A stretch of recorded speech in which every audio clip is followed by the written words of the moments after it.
Kita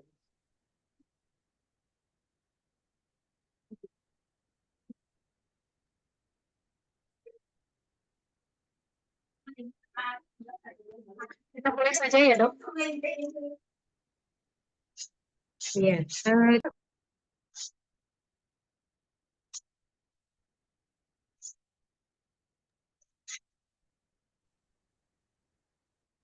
Oh, Bu Fepti, Assalamualaikum. Sudah masuk ya berarti ya?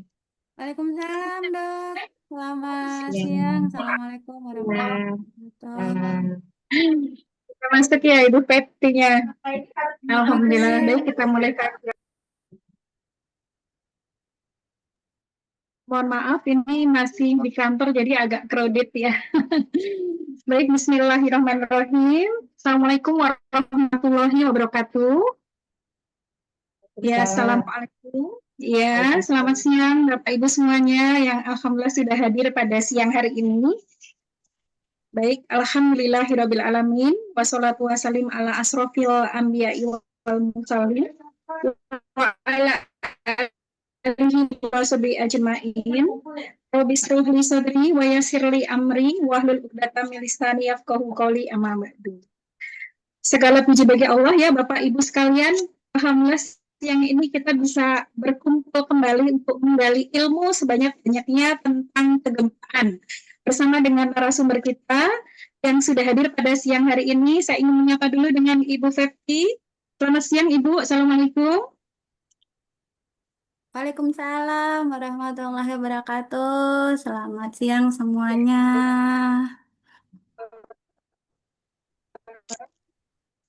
Ya, baik, di mana ini Ibu? Di kantor atau di... Saya tadi habis ngajar pagi hari, jadi nggak di kantor ini. Langsung.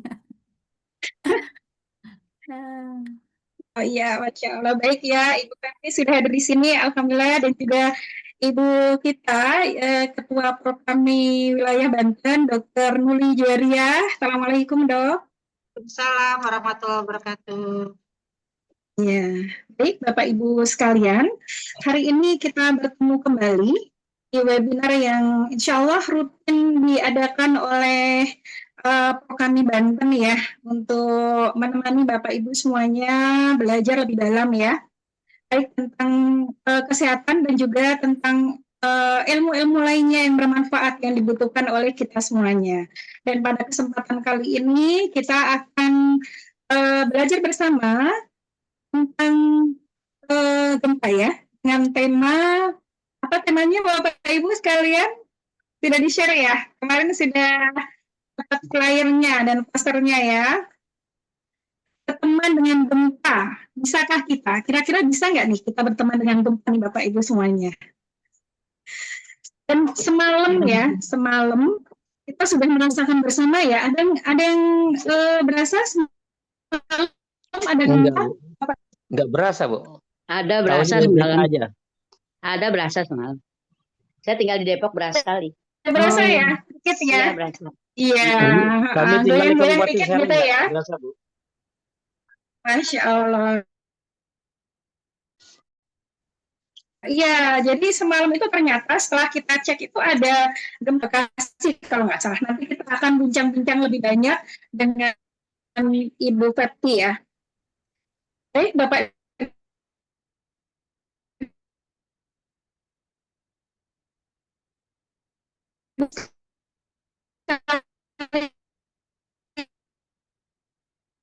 Halo, Mbak Dwi, suaranya putus-putus. Ya, Suaranya hilang, putus-putus, terus nyambung.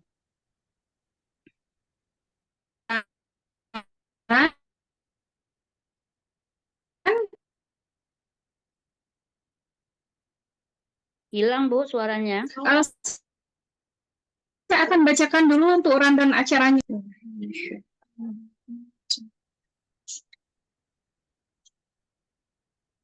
Halo, Bu Dwi, suaranya hilang, Bu Dwi.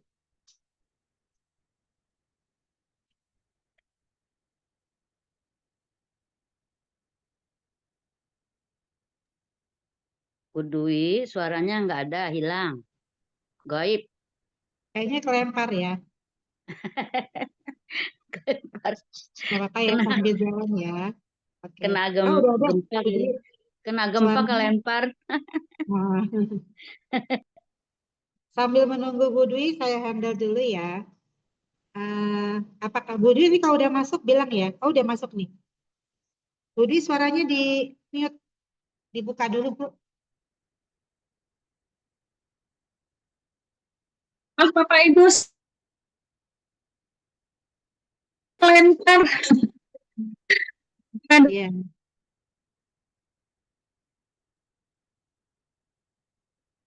Halo, Bu Dwi. Suaranya putus-putus Bu. Sebentar moderatornya. Apakah suara saya bisa terdengar? Sudah bagus Sudah. suaranya? Oke. Baik, Bapak Ibu sekalian, kita lanjutkan untuk acara selanjutnya yaitu sambutan oleh Dr. Nuli Juwariah MSPPD KGH. Beliau adalah Ketua Prokami Banten. Silakan Dokter. Ya, baik. Tanpa memperpanjang waktu ya. Assalamualaikum warahmatullahi wabarakatuh. Waalaikumsalam warahmatullahi wabarakatuh. Alhamdulillah, senang sekali saya Dr. Nuli mewakili pengurus Prokami Banten menyambut semuanya Bapak Ibu, terutama pembicara kita yang luar biasa ya, Ibu Fepti Febriani PhD. Beliau adalah peneliti Pusat Riset Kebencanaan Geologi dari BRIN. Dan juga saya ucapkan juga terima kasih kepada Suster Dwi Suryani S.Kep dan Magister Keperawatan ya, yang sudah datang untuk membawakan sebagai host ya acara kita yang luar biasa, semoga bermanfaat ya. Nah Bapak Ibu, Prokami itu sebetulnya adalah kumpulan dari tenaga kesehatan muslim. Di situ ada perawat, bidan, dokter umum, dokter spesialis, dokter gigi, ya, ahli gizi, dan lain-lain. Nah, jadi kalau misalnya Bapak Ibu yang ingin menjadi pengurus Prokami Banten, itu kami menyambut ya dengan ada menjadi anggota, silakan untuk bergabung. Tapi untuk menjadi anggota Prokami tidak harus tenaga kesehatan, bisa juga untuk orang umum boleh bergabung menjadi anggota. Nah, tujuan kami mendirikan Prokami di Provinsi Banten ini adalah untuk memberikan kontribusi ya, kontribusi ilmu pengetahuan, hal-hal yang insya Allah bermanfaat apa yang kita pelajari di bangku kuliah, di kampus ya, di profesi, di kedokteran, baik itu di dunia kesehatan maupun di kedokteran, apa yang terbaru akan kami share untuk masyarakat ya, apa yang baik untuk pemahaman ilmu dan lain-lain untuk masyarakat akan kami share lagi ya untuk semua Bapak Ibu di sini supaya tidak ada misleading atau tidak ada jeda ya, tidak ada gap antara ilmu kedokteran dengan masyarakat. Jadi di sini Prokami ingin sekali memberikan informasi yang kami dapatkan dari dunia pendidikan, dunia kedokteran dan kesehatan untuk masyarakat, yaitu dalam bentuk seminar ya seperti ini, dalam bentuk Zoom ya, baik itu offline maupun online, juga dalam bentuk pelatihan-pelatihan. Kami sudah membuat berbagai acara, misalnya pelatihan bantuan hidup dasar ya untuk pengurus masjid, untuk yayasan, institusi, dan insya Allah ya Mbak Dwi, kita dalam waktu September ini, September depan Bapak Ibu, kita akan mengadakan rangkaian acara untuk menyambut Hari Jantung Sedunia yang jatuh pada tanggal 29 September 2025. Kita sudah mulai di minggu pertama sampai minggu kelima, berbagai acaranya misalnya nanti ada Zoom tentang apa itu serangan jantung, ya akan dihadiri oleh narasumber kita Dr. Abdul Aziz, spesialis jantung ya. Kemudian ada workshop hipertensi di Lebak, kemudian ada acara pelatihan bantuan hidup dasar di Masjid Ar-Rahman Pandeglang dan Masjid Ar-Rahman Cisauk ya, juga berbagai kegiatan lainnya. Nah, jadi Bapak Ibu, alhamdulillah semoga semua yang kita nantinya akan kita gulirkan semoga berjalan dengan lancar, dan pada hari ini saya tidak sabar untuk mendengar ya, untuk belajar dari seorang Ibu Fepti Febriani PhD yang ilmunya mudah-mudahan bisa kita terapkan ya dalam rangka mengantisipasi dan mengatasi gempa yang ada di sekitar kita, terutama di Banten yang bagian utara, bagian sana ya, yang di Anyer ya, yang di Cilegon itu rawan dengan dekatnya dengan gunung dan lain-lain. Mungkin itu saja Mbak Dwi dan Bu Fepti, semoga Bapak Ibu semuanya merasakan apa namanya bisa mendapatkan manfaat ya dari kita semua. Saya sangat berterima kasih sekali lagi. Mohon maaf bila kekurangan. Assalamualaikum warahmatullahi wabarakatuh. Waalaikumsalam warahmatullahi wabarakatuh. Jazakillah khair kasir Dr. Nuli yang telah memberikan sambutannya untuk kita semuanya dan juga memotivasi kita untuk ya tentang apa saja yang bermanfaat bagi masyarakat. Bapak Ibu, kita tahu bahwa Indonesia ini rawan gempa ya, dan yang terjadi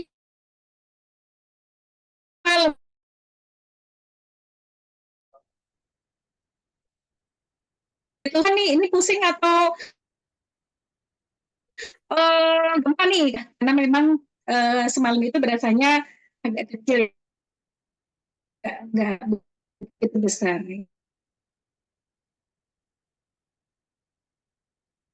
Ya, karena memang di Indonesia ini entah kapan saja.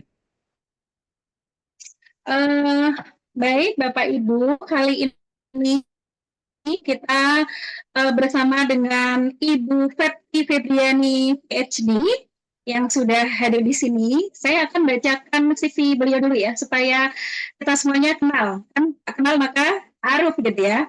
Baik, Ibu Fetty Febriani ini, beliau adalah seorang riset ya.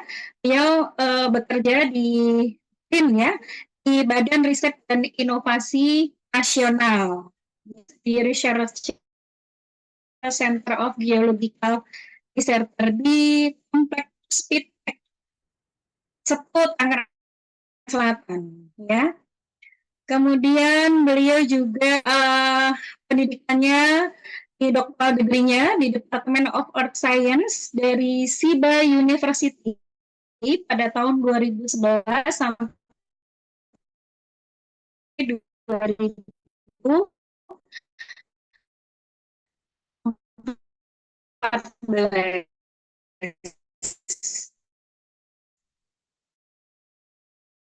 Dengan titel disertasinya adalah subsurface. Beliau juga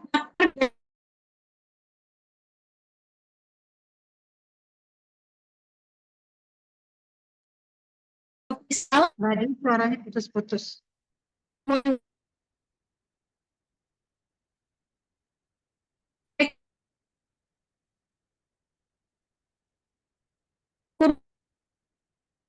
Sorry ya dok ya, jadi bagaimana cara menilai terhadap proses si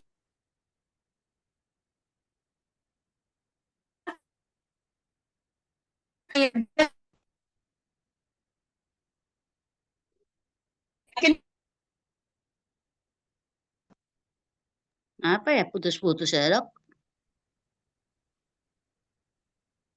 Bu, nggak ada suaranya. Bu hilang bu suaranya gaib. Bu Dwi suaranya putus-putus. Udui, udui.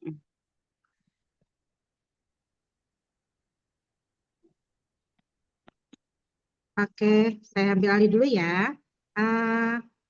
Mungkin udah kita bacakan ya itunya kurikulum vitae-nya Bu Fepti, luar biasa ini lulusan dari SIBA University Jepang ya. Untuk itu pada Bu Fepti silakan untuk memulai presentasinya Bu. Ya, terima kasih Dr. Nuli, terima kasih Bu Dwi untuk kesempatannya. Ya, terima kasih semuanya. Assalamualaikum warahmatullahi wabarakatuh. Selamat siang semuanya.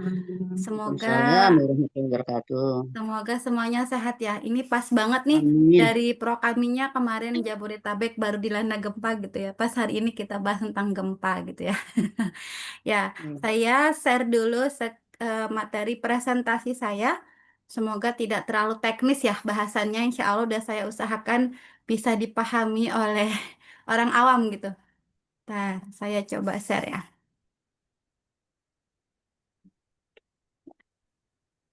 Ya, temanya saya suka banget dengan tema ini gitu ya. Kalau bicara tentang gempa, berteman dengan gempa, bisakah kita gitu ya?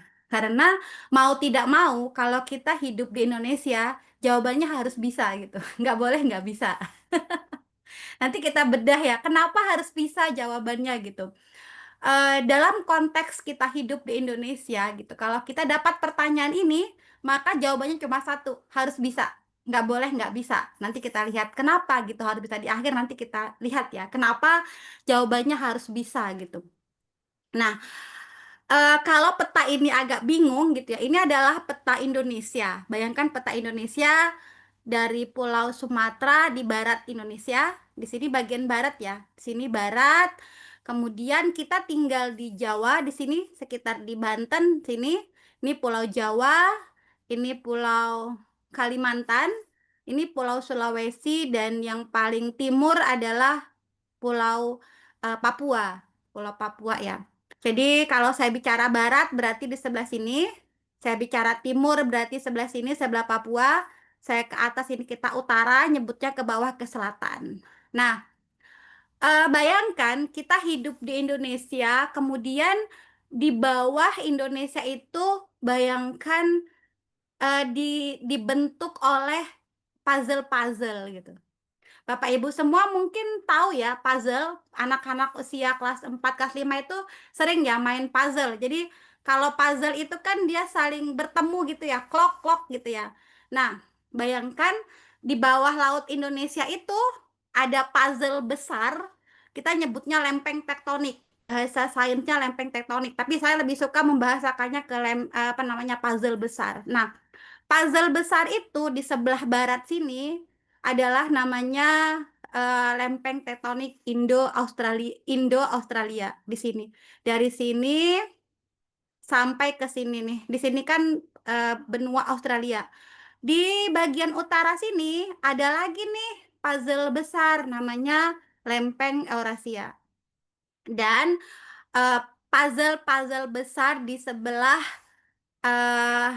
timur laut ya, timur laut di sini Indonesia. Nah, puzzle-puzzle ini saling ketemu. Titik pertemuannya di mana? Nah, yang di garis hitam sini nih. Jadi garis hitam ini yang ada segitiga-segitiga ini adalah tempat pertemuan puzzle-puzzle besar yang posisinya di bawah laut di Indonesia. Sini kan Indian Ocean ya. Nah, puzzle besar ini dia mulai dari Sabang di sini menerus sampai ke sini. Di sini sekitar Pulau Bali dan Pulau Lombok. Kemudian ada lagi puzzle besar yang ini yang masuk ke menuju ke Pulau Sulawesi. Ada lagi puzzle besar yang di atas di utara Pulau Papua, kemudian di Sulawesi. Nah, kita pernah dengar isu ya 2024 Indonesia ibu kotanya pindah ke Kalimantan. Salah satunya ya tadi karena di Kalimantan hampir tidak ada pertemuan puzzle besar di bawah laut gitu.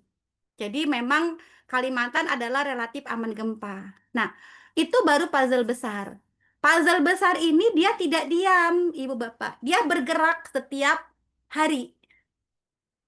Kita tidak bisa merasakannya karena pergerakannya itu kalau yang di sekitar Pulau Sumatera, Pulau Jawa sekitar 67 mm per tahun. Jadi kalau sejari tangan kita ini itu sekitar 20 cm, setengah jari kita tuh tinggal 10 cm, sekitar 6,7 tuh bagi 2 segini nih, sekitar segini panjangnya. Dia bergerak segini setiap tahun. Maka kita tidak pernah merasakan pergerakannya walaupun sebenarnya pertemuan puzzle-puzzle ini bergerak. Nah, selain itu kita juga punya puzzle-puzzle kecil. Dalam bahasa sains kita nyebutnya sesar. Puzzle-puzzle kecil ini berada di mana? Berada di daratan Indonesia. Pertama di Pulau Sumatera yang garis hitam ini. Di Pulau Jawa. Ini di sini di sekitar membentang dari Banten sampai dengan Jawa Timur. Di Bali juga ada, di Lombok juga ada. Ini di Sulawesi. Ini kalau ingat berita gempa besar, tsunami dan tanah bergerak juga di Palu tahun 2000 berapa itu? Posisinya kan di sini nih. Pergerakan dari puzzle kecil ini sampai dengan di Papua. seperti puzzle besar, puzzle kecil ini saling bergerak, nggak akur dia. Dia bergerak terus. Yang ini, pergerakannya kemana gitu? Ada yang sudah diketahui, ada yang belum. Maka karena yang kemarin malam ya, posisinya kan di sini ya, di sekitar Karawang, Bekasi, juga terdapat puzzle-puzzle kecil dan kemudian ternyata gerakannya cukup dangkal, dan gerakannya kan kalau hasil BMKG sekitar 10 km ya, itu dangkal. Dangkal dalam bahasa itu dangkal. Maka kita bisa merasakan pergerakannya. Jadi, nah kembali ke slide pertama tadi, kalau kita bertanya, apakah kita bisa berteman dengan gempa dengan kondisi seperti ini? Mau tidak mau, jawabannya cuma kita harus bisa berteman.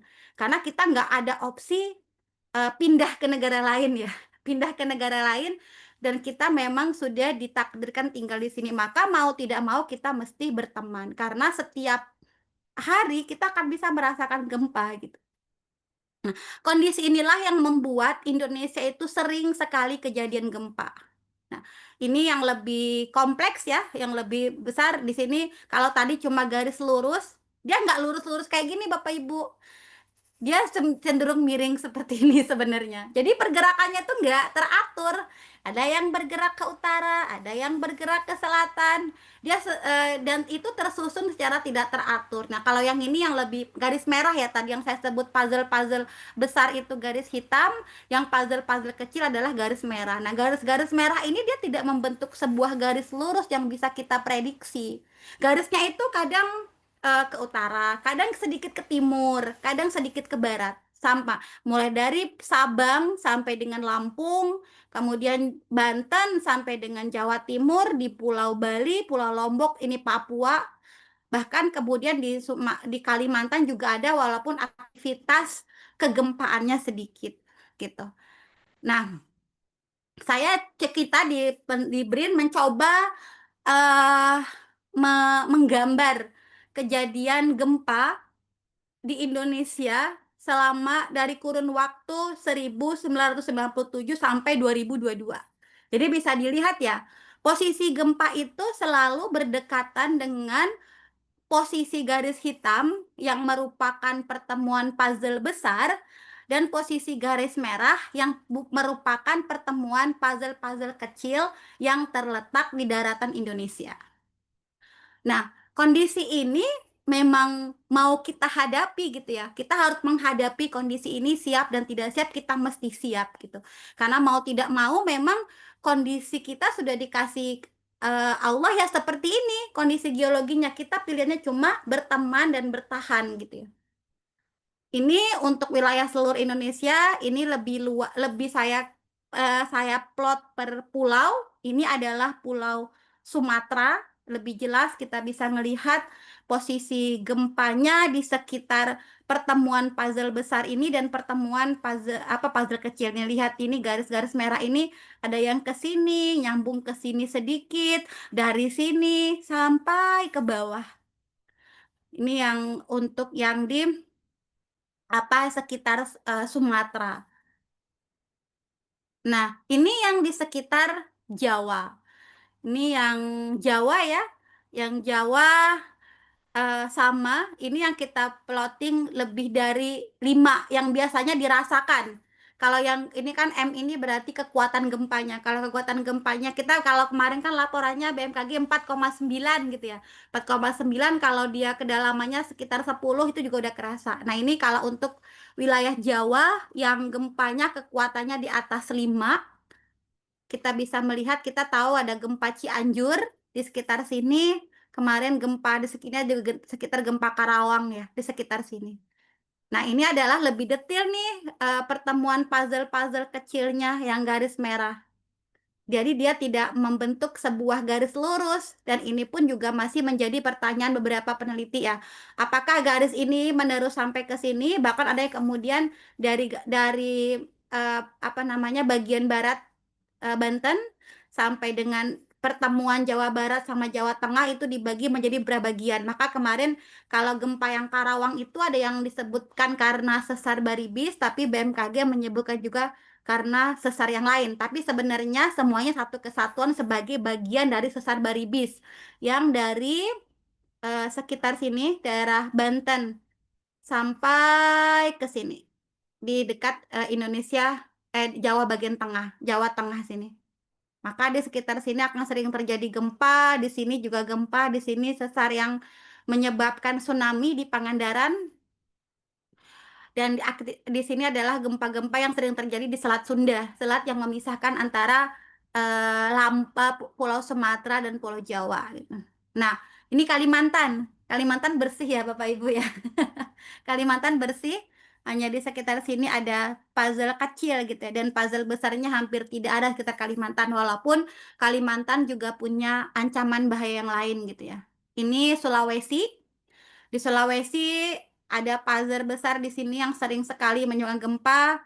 Di sini terakhir gempa Palu yang menyebabkan tanah bergerak dan korban jiwa begitu banyak ya. Kita bisa melihat ini juga di sekitar Pulau Sulawesi gitu. Gempa-gempa dengan kekuatan 1 sampai 4-nya juga banyak, baik di darat maupun di laut. Ini Bali dan Lombok. Nah, di atas ini puzzle kecilnya seperti ini arahnya, yang ke sini ke bawah sini. Jadi dia tidak beraturan, maka kita tidak pernah bisa memastikan gempanya itu karena pergerakan yang mana, baru setelah penelitian kita baru ngelihat, oh ini gempanya karena aktivitas puzzle kecil yang di sini gitu. Ini adalah Pulau Papua. Di Pulau Papua sebenarnya sering terjadi gempa, tapi jarang ada laporan karena memang populasi manusia di Pulau Papua itu jauh sedikit sekali dibandingkan di Jawa. Sedangkan di Jawa itu kan populasinya banyak sekali ya. Maka kita sangat sering mendengar eh, tatanan bencana gempa akibat gempa di Pulau Jawa gitu. Karena sering banget gempa skala 4 itu kayak di Bogor menyebabkan rumah rusak. Kemarin di Karawang juga menyebabkan beberapa rumah rusak walaupun tidak ada kematian. Nah, sampai dengan dari tahun 2018 ya sampai 2022 kami mencoba menggambarkan di peta Indonesia gempa-gempa yang besar yang kemudian menyebabkan kematian. Di sini kita mengenal, di sini ada ini berarti ada ini hanya di atas 6 ya. Kita di atas 6.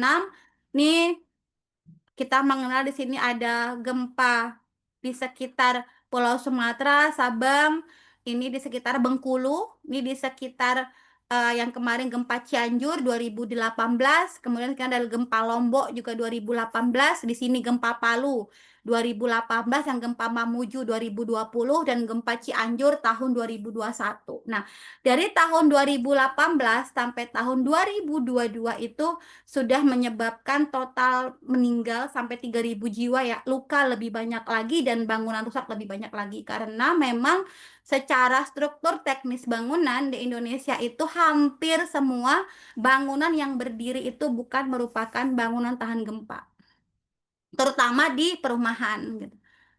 Nah, saya menampilkan laporan risiko bencana secara dunia gitu ya, secara dunia tahun 2024. Ini dihitung dengan banyak model termasuk kerentanan, kemudian ketidakmampuan masyarakat setempat untuk menghadapi dari sisi kapasitas. Di sini kapasitas itu termasuk fasilitas kesehatan. Fasilitas kesehatan, kemudian kemampuan pemerintah pusat dan daerah itu termasuk di ketidakkemampuan ini, dan ketidakmampuan kita beradaptasi. Ini termasuk pendidikan, penelitian, dan sebagainya. Nah, dari sini ternyata Indonesia menempati urut di tempat yang paling tinggi. Warnanya merah gitu ya. Warnanya merah. Indonesia masuk tinggi. Nomor berapakah? Nomor 2 setelah Filipina. Kita berada di nomor 2. Ini cara membacanya seperti apa? Cara membacanya kita adalah negara dengan tingkat kerentanan bencana gempa, semua bencana ya termasuk gempa tinggi secara dunia. Dan kita juga termasuk negara yang belum mampu beradaptasi dengan kejadian gempa.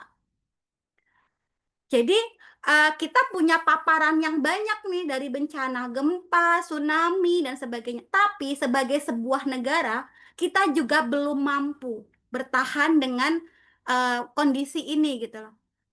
secara sebuah negara. Artinya fasilitas kesehatan, masyarakatnya, pendidikannya, penelitiannya. Sebagai sebuah negara, kita masuk kategori negara yang belum mampu untuk bertahan dengan bencana ini. Maka dalam posisi secara dunia, kita berada di nomor 2. Ini baik atau buruk gitu ya. Ini adalah berita yang tidak terlalu baik.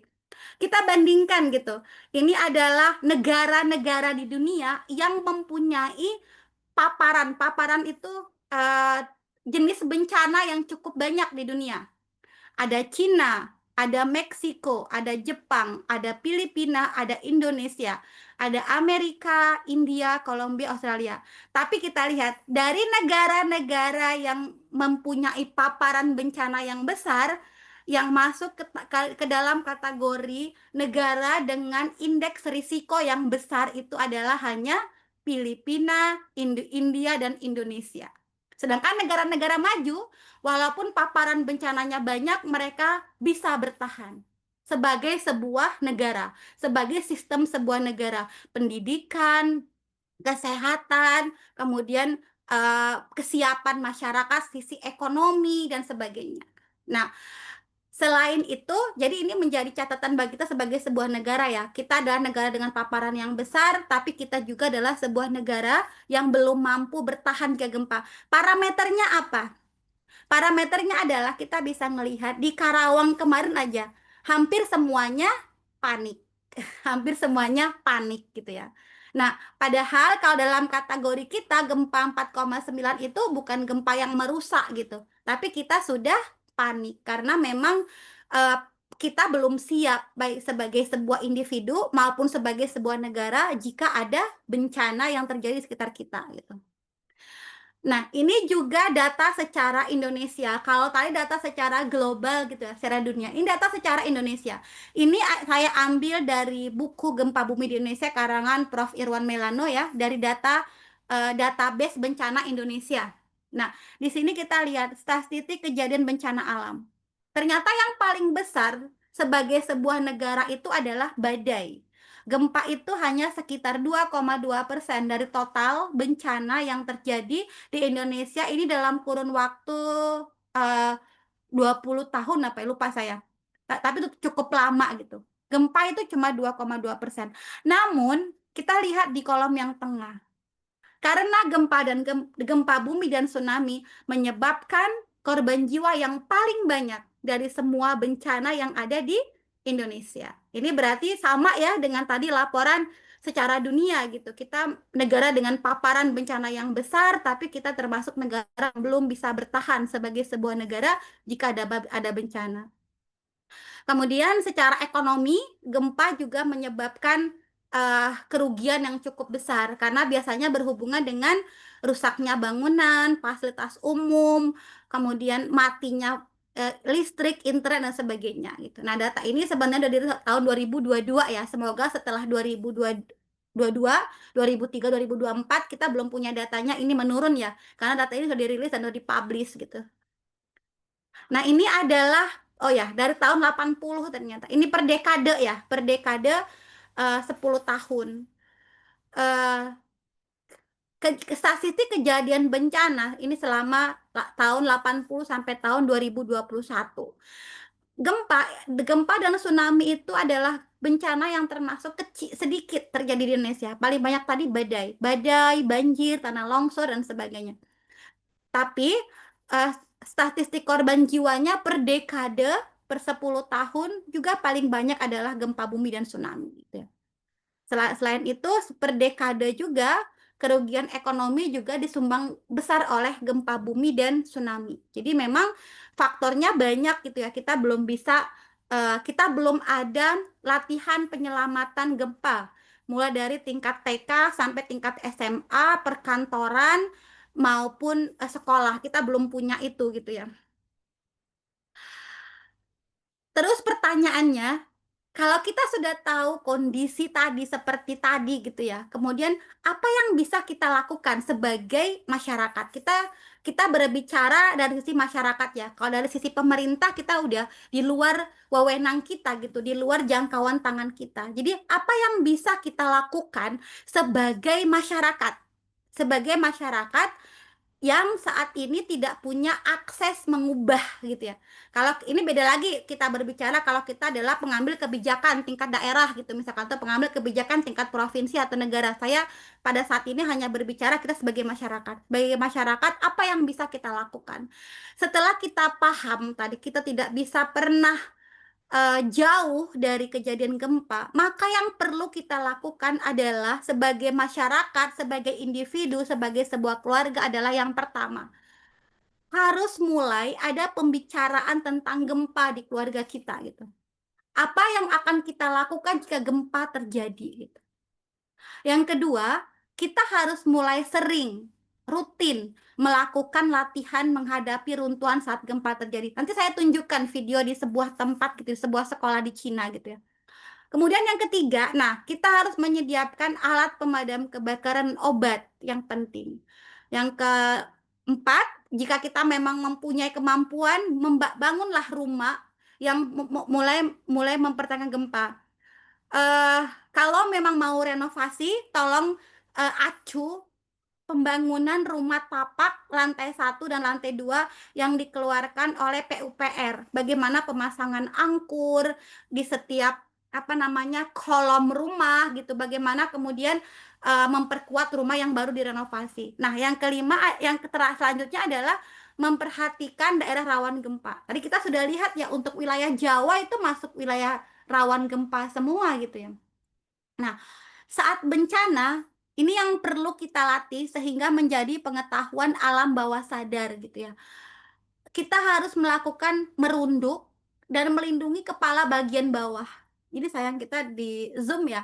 Jadi yang perlu paling dilindungi ketika gempa terjadi adalah kepala bagian kepala belakang gitu ya. Nanti saya mohon dikoreksi ya para dokter dan tenaga kesehatan jika saya salah gitu. Karena kan di kepala bagian belakang itu adalah pusat kontrol kesadaran manusia gitu. Dengan cara apa? Paling gampang dengan tangan. Tangan kita silangkan seperti ini. Di pertemuan silang ini bisa kita letakkan pas di kepala bagian belakang seperti ini. Pas di kepala bagian belakang. Jika kita tidak punya buku, tas, atau sebagainya. Nah, kalau dalam kondisi sedang masak, ada gempa, langsung matikan kompor. Kalau keluar rumah, hindari tiang, pohon, dan sumber listrik dan dalam keadaan merunduk. Kemudian kalau lagi di kantor, jangan gunakan lift. Kemudian kalau lagi berada di perkantoran, maka ikuti sistem yang berada di gedung tersebut. Kalau untuk pasca bencana, ini juga perlu kita menyiapkan tas bencana gitu ya. Di medsosnya BMKG, medsosnya BNPB sering sekali mereka mengunggah story tas bencana itu isinya apa. Minimal di rumah kita siapkan baju kebutuhan per orang selama 3 hari apa 2 hari dan mulai merapikan data KK, kemudian yang penting KK gitu ya, paling tidak KK kita punya fotokopiannya yang ada kita simpan entah itu di HP, mulai diakses kita juga punya print-printannya karena pada kondisi darurat KK dan KTP adalah 2 hal yang sering diminta. Nah, ini mungkin paling minimal sediakan fotokopi KK dan KTP di tas kita, bentuk digitalnya dan bentuk hard copy-nya. Kalau kita dalam mobil, kalau setelah gempa, maka kita berada keluar dari mobil. Dan yang paling penting, gempa ini kan diikuti tadi ya dengan tanah longsor dan tsunami. Jadi kalau sedang berada di pantai, terasa sekali gempa, segeralah berlari ke tempat yang tinggi karena biasanya kita kalau di pantai itu kan ketika gempa terjadi di laut, airnya laut itu kan akan menyurut. Kemudian kan sering ada kenampakan ikan. Kita kadang, wah ada ikan banyak itu kenapa air laut menyurut? Kita merasa ingin tahu. Kita kemudian sudah merasakan gempa tapi kita akhirnya berlari ke pantai. Padahal itu salah. Ketika pertama kali ngerasakan gempa dalam kondisi lagi di pantai, yang perlu kita lakukan adalah cari tempat yang lebih tinggi dibandingkan garis pantai. Karena akan ada kemungkinan tsunami jika gempa terjadi di laut. Jadi tsunami itu hanya terjadi kalau gempa di laut. Kalau kayak tadi gempa di darat ya Karawang, gempa kemarin di mana Cianjur itu nggak mungkin terjadi tsunami karena tidak terjadi di laut. Nah, Selain itu, hal lain sebagai masyarakat yang perlu kita lakukan secara rutin adalah ini. Ketika gempa, kita tidak panik. Kemudian bagaimana kita mencari tempat berlindung. Bisa meja, bisa kursi, kalau nggak ada bisa dengan menggunakan tubuh kita sendiri. Kita merunduk. Merunduk, kemudian lindungi kepala bagian belakang, bisa di bawah meja, bisa dengan tangan kita sendiri juga bisa, dengan tas juga bisa. Yang penting kepala bagian belakang, bukan kepala bagian atas. Kemudian kita tunggu sampai kapan? Sampai kita tidak merasakan getarannya. Jadi kalau mulai sekarang kalau ada gempa jangan ini kenapa? Kita selamatkan diri kita dulu. Merunduk, diam. Kalau nggak ada meja atau kursi, kita merunduk aja di tempat yang jauh dari pohon, kemudian jauh dari reruntuhan sampai menunggu getaran selesai. Gempa ini adalah bencana yang sampai dengan sekarang belum bisa diprediksi kapan terjadinya. Jadi, kalau ada pertanyaan-pertanyaan di medsosnya BMKG, emang kapan gempanya di selatan Jawa gitu? Ya nggak ada yang bisa tahu, yang tahu hanya Allah. Jadi sekarang daripada kita bertanya kapan gempa terjadi lagi, kapan megatrust terjadi lagi, maka yang perlu kita lakukan adalah kapan kita latihan menghadapi gempa lagi gitu. Harusnya ini minimal 6 bulan sekali gitu. Tapi saya yakin seyakin-yakinnya. Bapak Ibu pernah nggak latihan ini seumur hidup sampai dengan sekarang? Jawabannya pasti belum ya. Pasti belum gitu. Belum pernah. Padahal untuk menginstal kemampuan bawah sadar kita merespon dalam kondisi panik, ini harus kita lakukan 6 bulan itu 1 kali. Nah, dulu kalau di Jepang, ini dilatih sejak anak usia daycare. Usia daycare itu bayi ya, bayi sampai 5 tahun. 6 bulan sekali berarti setahun 2 kali. Sampai dengan usia SMA. Sampai dengan ketika masa kerja dan di perkantoran dan di sekolah. Jadi bisa dibayangkan ya, alam bawah sadar tingkat bertahannya itu sudah cukup besar gitu. Saya adalah salah satu yang mengalami ketika di Jepang gempa dan kerusakan yang menyebabkan tsunami dan meledaknya fasilitas nuklir di Jepang tahun 2011. Nah, waktu itu lagi di sana itu adalah bencana yang paling besar di Jepang dan kemudian hampir meluluh lantakkan semua perekonomian. Tapi mereka, satu hal yang bisa kita belajar adalah mereka tidak panik gitu.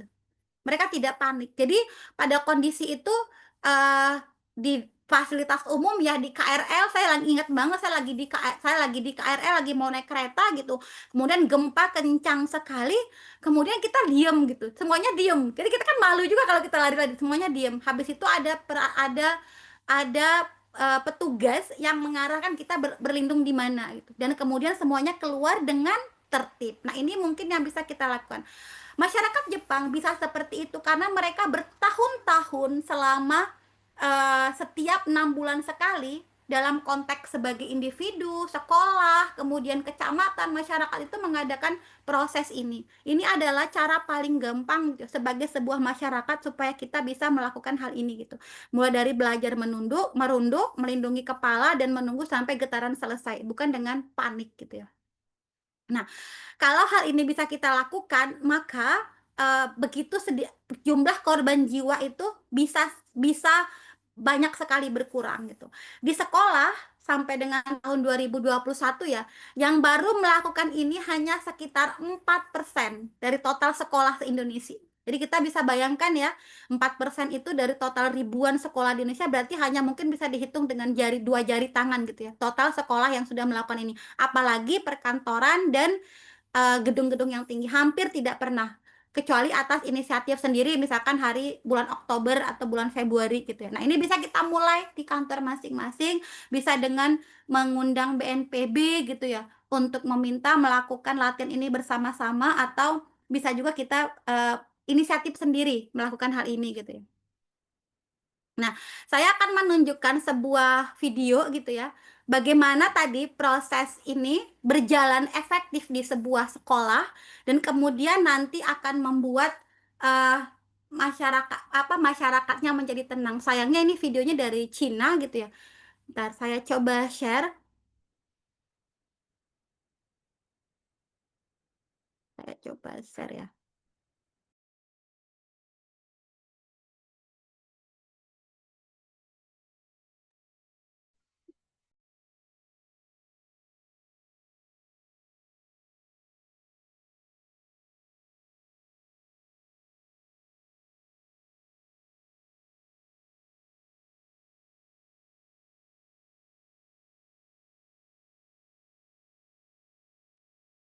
Boleh nanti videonya dikirimkan ya, Bu?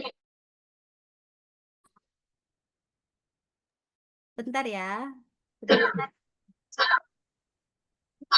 Ini semoga unit ini nggak install audio share-nya ya. Sebentar. Nanti saya coba kirim ke ininya ya, ke Kak Usama ya. Nanti Kak Usama tolong di apa namanya di dimainkan bisa nggak ya Kak Usama? Ini saya ternyata di laptop saya belum ini. Oke oke. Coba saya kirimkan dulu ya. Boleh dikirim, Bu? Bentar. Tadi tuh saya karena komputernya lagi crash. Tadi saya pikir udah siap ya. Ternyata ini ada yang belum saya install kemarin semingguan ini laptopnya crash. Jadi saya menginstal bolak-balik macam-macam. Ternyata ada yang tertinggal. Semoga ini bisa lewat Mbak itu ya lewat Kak Usama ya. Bentar.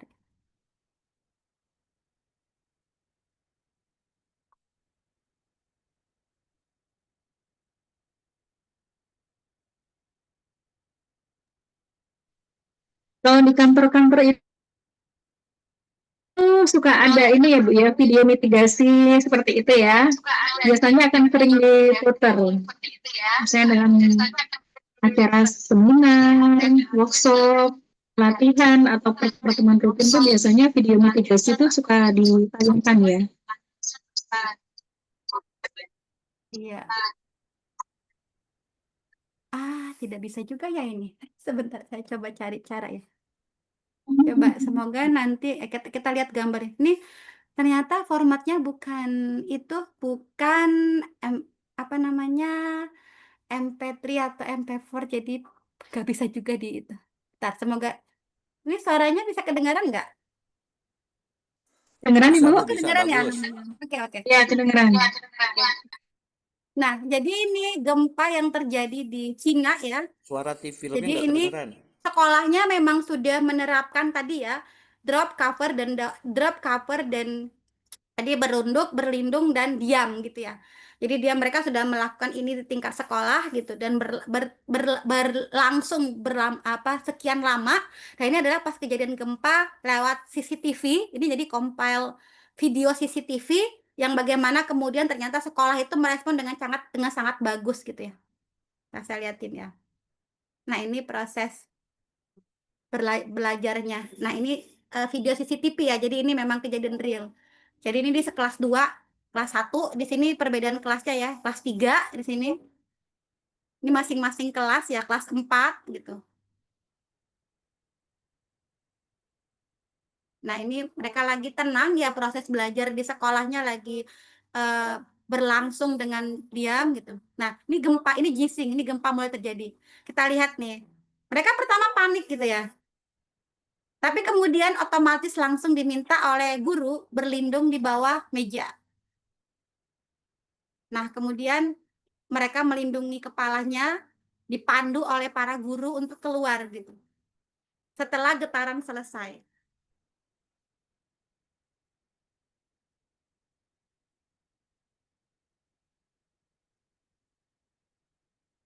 Nah, setelah ini di kelas yang lain, tadi kan kelas 1 ya, ini di kelas 2, ini kelas yang berbeda, tapi jamnya sama.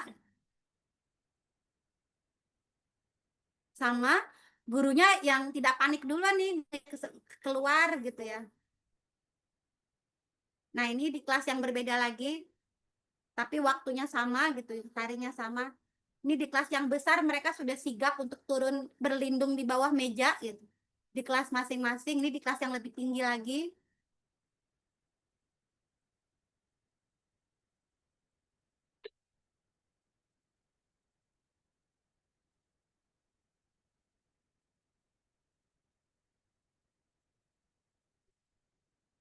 Ini di kelas yang lain ya.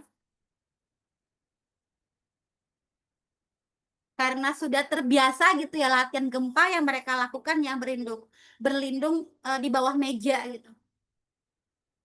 Nah, ini mulai di komando. Ini masih berlindung di bawah meja ini. Jadi kelasnya sekolahnya ada berapa tingkat gitu ya.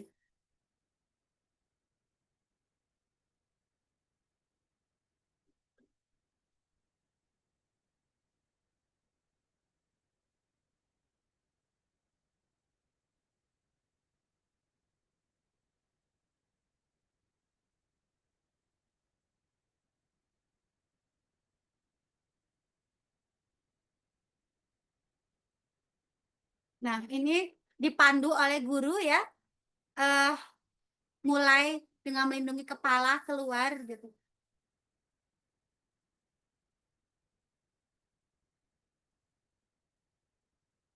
Ini kelas yang berbeda lagi. Guru-gurunya memastikan sudah aman untuk keluar karena ini masih anak-anak kelas bawah ya.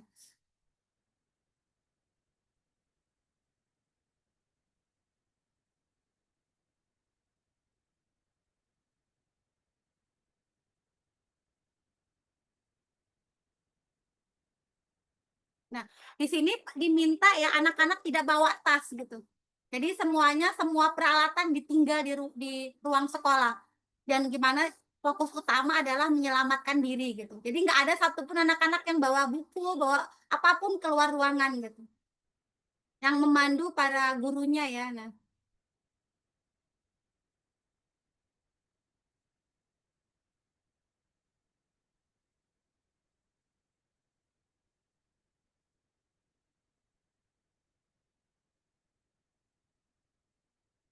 Nah, di sini yang saya takjub gitu ya ketika pertama kali lihat video ini, bagaimana anak-anak itu sudah punya alur masing-masing. Kelas yang sini ke sebelah sana gitu ya. Kelas yang sini sebelah sini. Jadi dia punya dua arah gitu. Kalau ini nggak pernah latihan, pasti tabrakan kan ya. Jadi kelas ini otomatis dia karena sudah banyak dipindah ke sini. Kelas yang ini pada sebelahan kan dia ke sana tuh. Nanti kita lihat proses ketika ketemu di tangga gitu. Bertemu di tangga bagaimana mereka karena sudah sering latihan bisa kapan yang ke kiri, kapan yang ke kanan gitu, tanpa ada tabrakan gitu ya.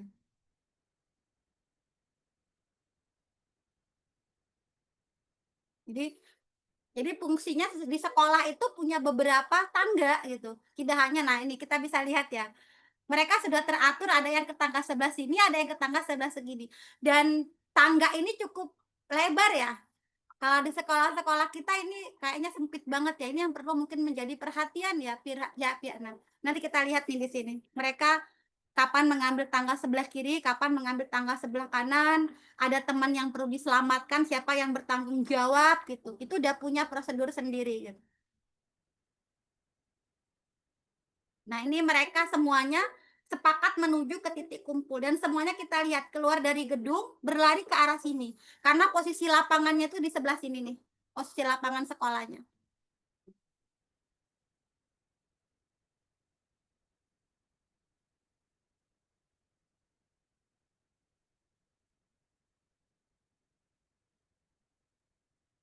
Nah, ini mereka sudah berkumpul. Nah, pertanyaannya kalau gempa terjadi di sekolah gitu, atau di rumah, atau di kantor, kita bisa nggak sih serapi tadi gitu ya? Jawabannya pasti belum gitu. Karena saya juga pernah mengalami gempa Banten 2018, kebetulan lagi di ruangan lantai 2 gitu ya. Saya lagi bimbing mahasiswa gitu, gempa dan saya sama mahasiswa saya karena refleks latihan gitu ya ketika saat di Jepang, saya perintahkan mahasiswa saya berlindung di bawah meja. Kemudian kita adalah orang yang terakhir keluar ruangan. Karena kita ya tadi yang saya tahu ketika ada getaran berlindung di bawah meja dulu, kemudian setelah getaran selesai baru saya minta mahasiswa saya keluar. Kita adalah orang yang paling terakhir keluar gedung gitu. Jadi ini sebenarnya bisa banget dilakukan kalau kita melakukan secara rutin. Apa itu gerakan melindungi tadi? Saya coba share satu lagi video ya yang semoga bisa digunakan belajar bersama gitu. Bagaimana cara melindungi kepala gitu ya. Saya coba share lagi videonya.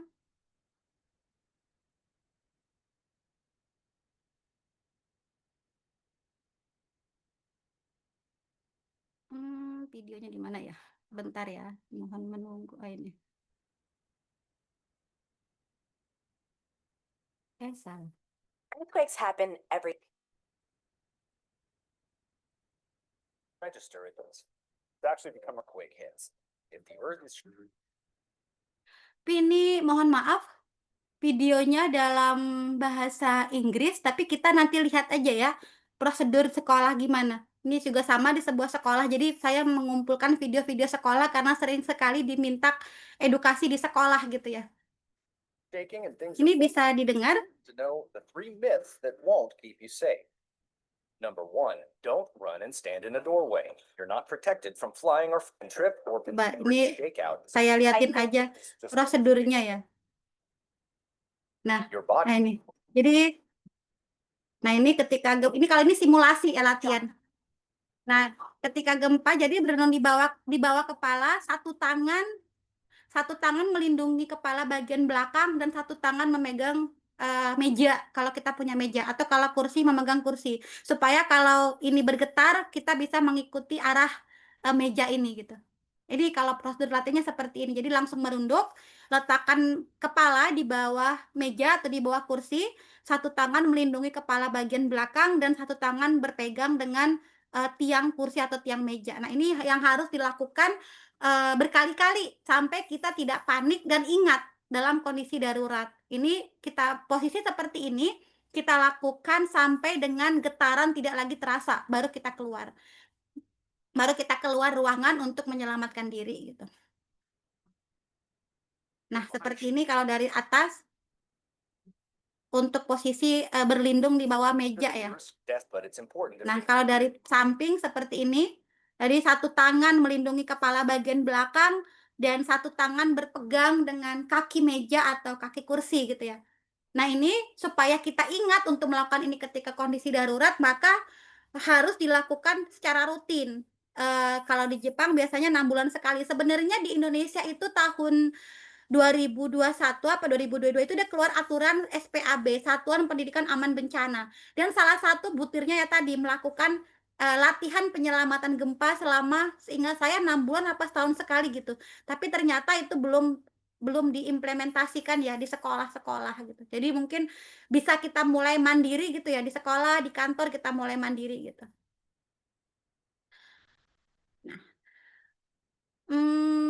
Begitu kurang lebih materi dari saya. Jika ada yang mau diskusi, boleh silakan. Ini sudah terima kasih ya. Oh ya. Nah, pertanyaan terakhir yang gini tadi, bagaimana kontribusi kita gitu ya untuk pengurangan risiko bencana gempa bumi? Nah, jawabannya kita sendiri yang bisa memulai gitu ya dengan kondisi kita masing-masing gitu sebagai masyarakat. Kita berbicara sebagai masyarakat dan hubungan antara pertanyaan ini dengan pertanyaan di awal slide tadi gitu, maka mau tidak mau kita memang harus bisa berteman dengan gempa gitu. Kita mulai dari sekarang gitu. Jadi ini mungkin pondasi yang cukup bagus dari kami ya untuk memulai melakukan mengedukasi gitu ya masyarakat dengan beberapa hal yang sering terjadi gitu ya di sekitar masyarakat. Dari saya demikian, kalau memang ada yang mau didiskusikan atau ditanyakan boleh. Terima kasih. Saya kembalikan ke moderator. Ya. Mbak Dwi, apakah ada Mbak Dwi? Ya, silakan Mbak Dwi. Ya.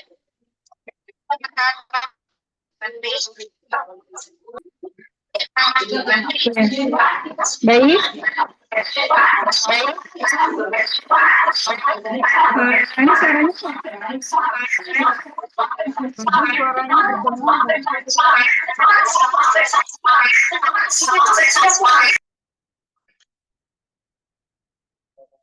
Ya mungkin dari obrolan ada yang mau tanya ya.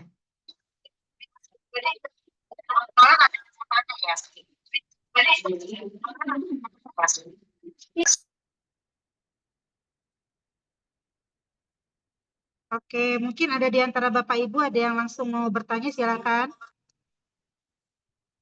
Mau kakak, siap kakak. Adakah yang mau bertanya langsung? Siap hadir, siap bertanya kakak.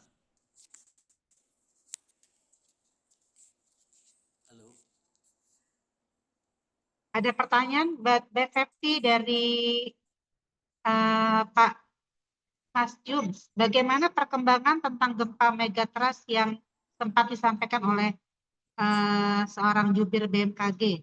Lupa namanya, nama ibunya. Iya. Gimana?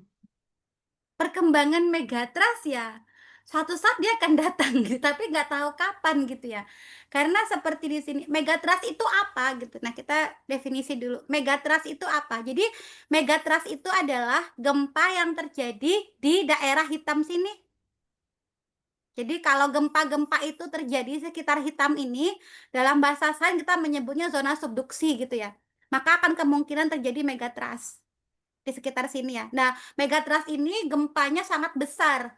Sekitar prediksi bukan prediksi, hasil penelitian dari teman-teman ITB itu sekitar kekuatannya 8 sampai 9. Nah, kalau dia terjadi di laut, maka kemungkinan adalah tsunami. Seperti di gempa Rusia, itu kan gempa Rusia kan juga 9 ya.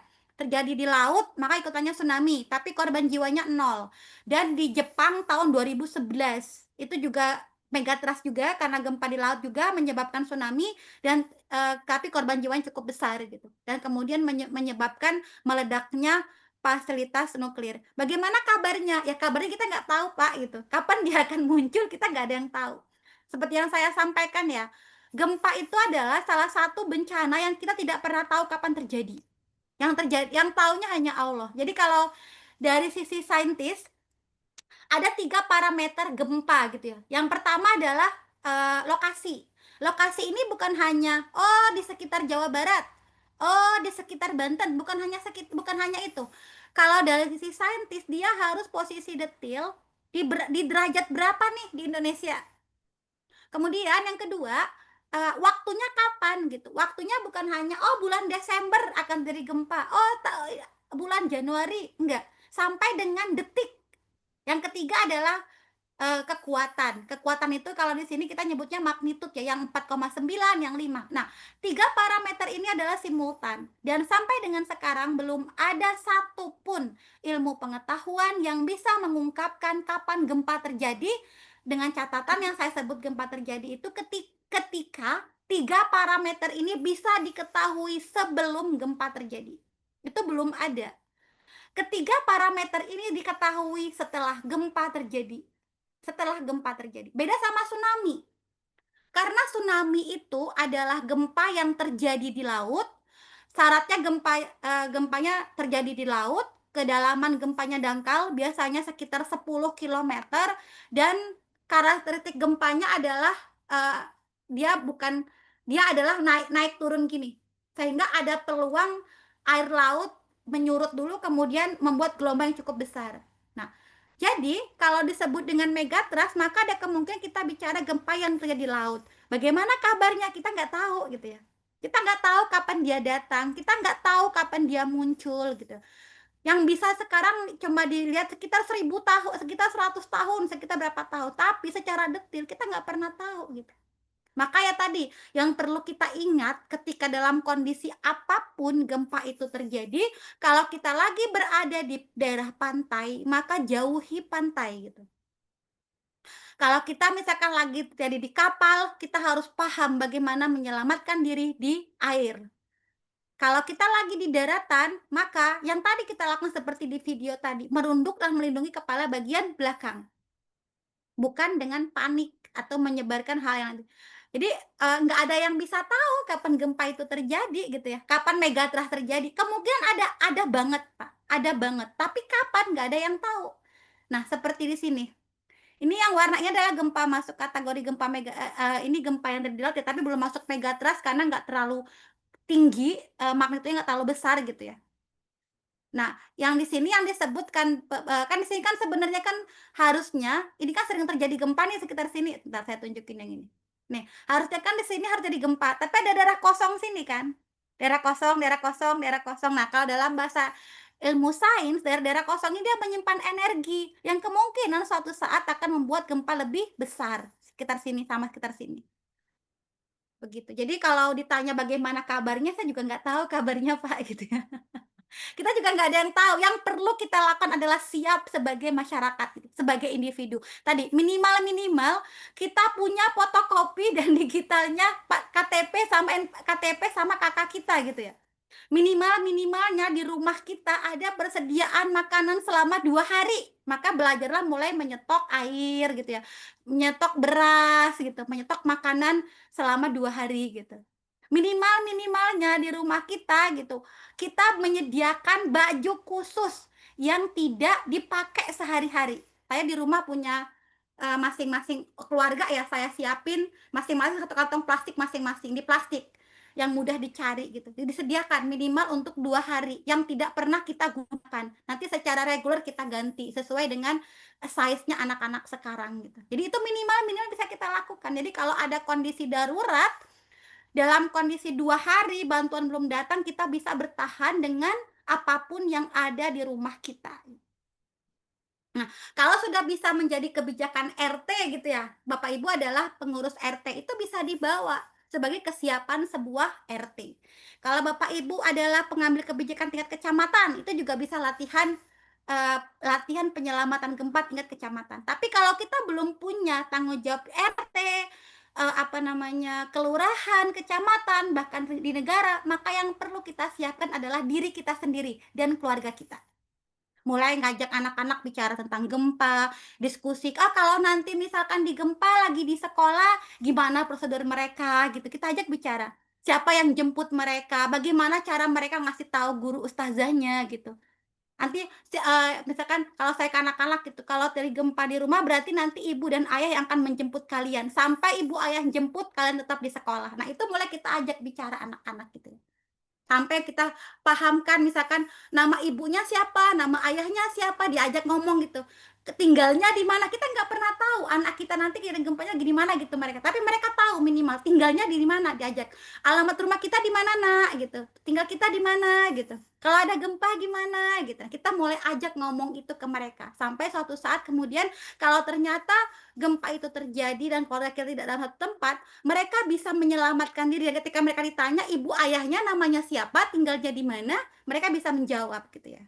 Nah, ini yang paling bisa seminimal mungkin yang kita bisa lakukan adalah menyiapkan diri kita dan keluarga kita. Ya, tadi minimal kita punya fotokopi KK ya, fotokopi KTP gitu. Atau kita juga punya bentuk hormat digitalnya gitu di beberapa tempat yang kita sepakati bersama dengan keluarga gitu.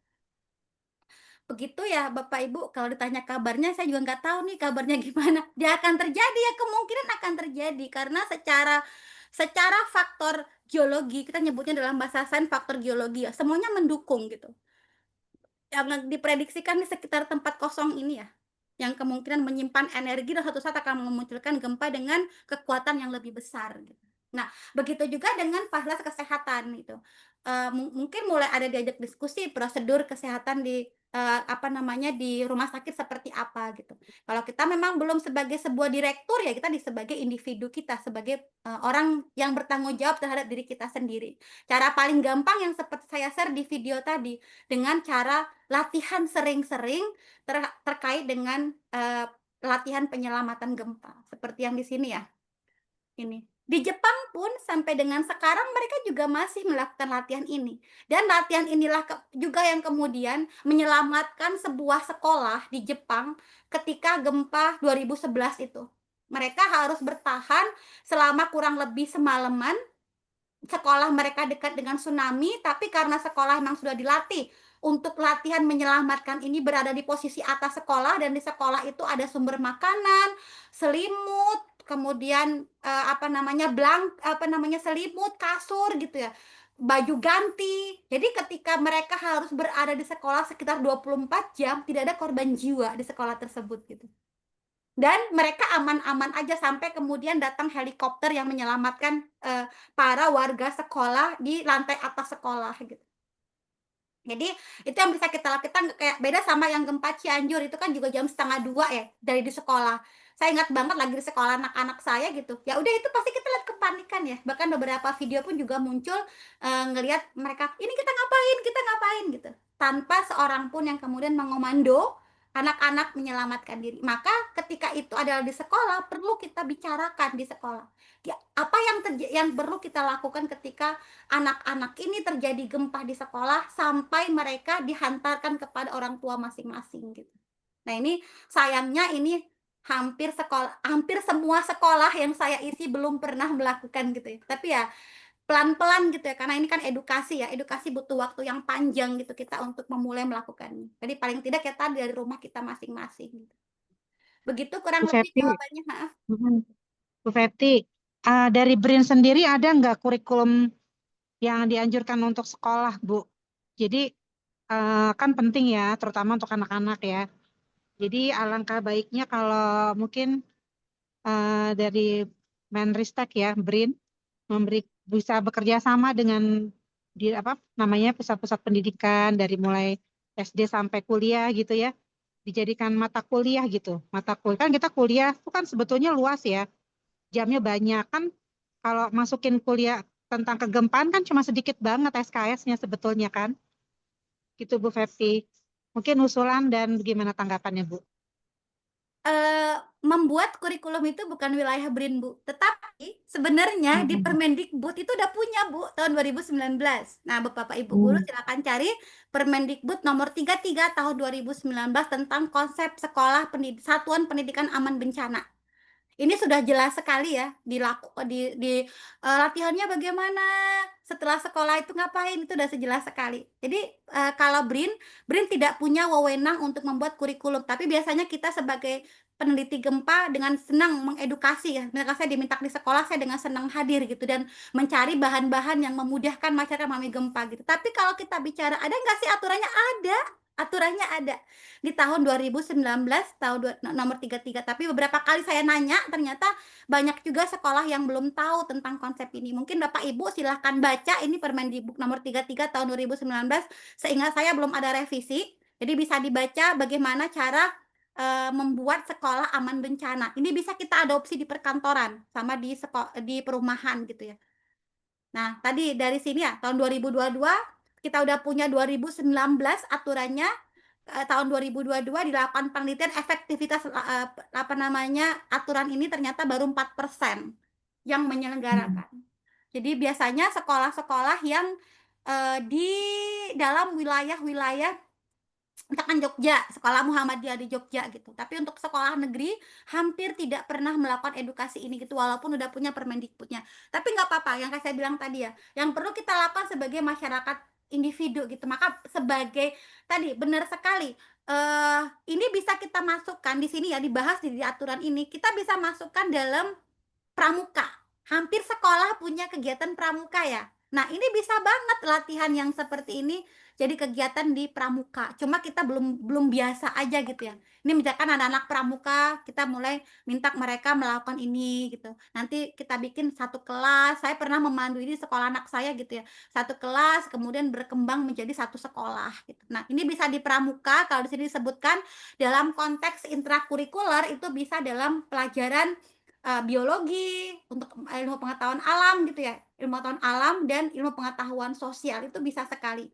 Tinggal memang karena ini tidak terlalu familiar dan beban guru juga banyak banget gitu ya, ini mungkin jadi aturan yang hampir tidak terimplementasi di tingkat sekolah.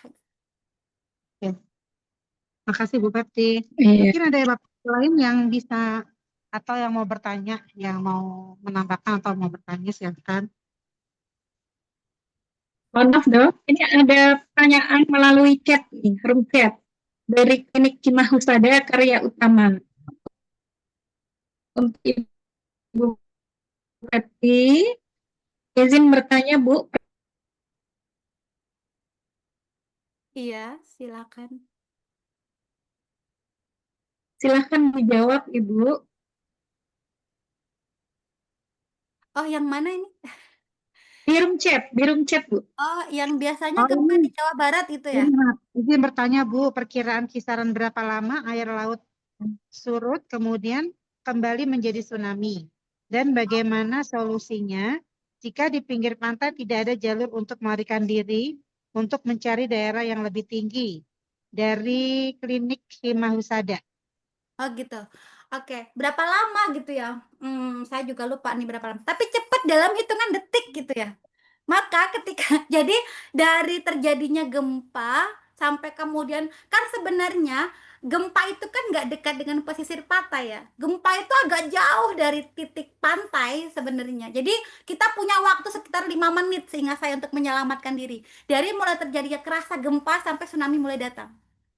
Itu sekitar 5 sampai 10 menit. Di Aceh tahun 2005 itu ada sebuah tempat di Pulau Nias. Itu kan Pulau Nias itu kan coba saya ini ya. Pulau Nias itu kan di sini ya. Nih, Pulau Nias itu kan segini ya. Di sekitar sini nih. Nah, ketika gempa kan kita pertama kali benar-benar bencana sepanjang sejarah bencana Indonesia itu kan yang paling besar gempa Aceh ya, tahun 2005 gitu ya. Itu yang paling besar, yang kemudian merombak beberapa sistem kegempaan di Indonesia gitu. Nah, di Nias itu kan dia pulau kecil, dikelilingi oleh laut ya. Tetapi karena dongeng kebencanaan itu diceritakan sebelum tidur, jadi ada sebuah lagu-lagu gitu di Nias dan dibacakan sebelum tidur. Kalau ada getaran terasa jangan ke laut tapi ke tempat yang tinggi. Kalau lagi ini itu berulang kali diceritakan oleh nenek moyang turun temurun. Ketika sebelum 2005 itu 100 tahun yang lalu seingat saya itu gempa juga pernah terjadi kayak di Aceh. Kemudian data lagi gempa Aceh 2005. Kita bayangkan 100 tahun itu kan berapa generasi ya? Berapa generasi. Tetapi peristiwa sekitar sebelum gempa 2005 dan kekuatan yang sama tetap sampai di masyarakat Nias tahun 2005. Dan hampir semua penduduk Nias itu selamat. Hampir semua penduduk Nias itu selamat. Mereka hanya belajar dari dongeng-dongeng yang dibacakan orang tua mereka sebelum tidur. Jadi ketika ada, kemudian di sana tuh dibikin sistem ada tempat yang tinggi gitu ya, cukup tinggi dari air permukaan. Ketika ada gempa terasa, mereka langsung ke tempat sana, bukan ke pantai. Sekitar 5 menit. Jadi kalau 5 menit itu kan sedikit sebenarnya. Maka ketika ada gempa terasa, udah langsung ke tempat yang tinggi. Kalau memang ternyata di sana nggak ada, maka perlu kita ketika sampai misalkan ada karya wisata sekolah gitu ya. Maka sebagai guru sebaiknya kita perlu juga ngelihat daerah-daerah yang tinggi sekitar sini di mana gitu ya. Misalkan kita ke Jogja mau karya wisata ke pantai mana. Nah, sebelum datang ke sana perlu kita lihat daerah yang lebih tinggi dari pantai itu di mana gitu. Supaya untuk memastikan anak-anak yang kita bawa selamat ketika nanti worst case-nya ketika karya wisata gempa terjadi gitu. Memang hampir tidak semua ada gitu ya di pantai-pantai gitu, hampir tidak semua ada. Maka ya tadi yang bisa kita lakukan ya tadi kalau kita bawa anak-anak sekolah pastikan dulu kita tahu medan tempat kita akan mau pergi. Kita lihat dulu, kita baca dulu, oh ke daerahnya yang tinggi yang mana, tanya masyarakat setempat. Biasanya ada survei ya. Jadi ketika ada gempa terjadi kita bisa tahu nih menyelamatkan anak sekian ratus orang ketika gempa terjadi dan kita berada di pantai. Jadi waktu golden time-nya sekitar 5 menit seingat saya, sekitar 5 menit. Begitu. Ini masih ada Baik, lagi? Mbak. Chat ya? Oh, ini ada lagi nih. Dari pertanyaan di kolom chat ya, Bu. Ini dari yang mana ya? Sebentar. Biasanya gempa dari Pak Yodi. Biasanya gempa di Jawa Barat kan berada di area Laut Selatan. Kemarin sudah mendekati Bekasi. Pertanyaannya, satu, apakah ada potensi epicentrum gempa akan semakin mendekati Jakarta?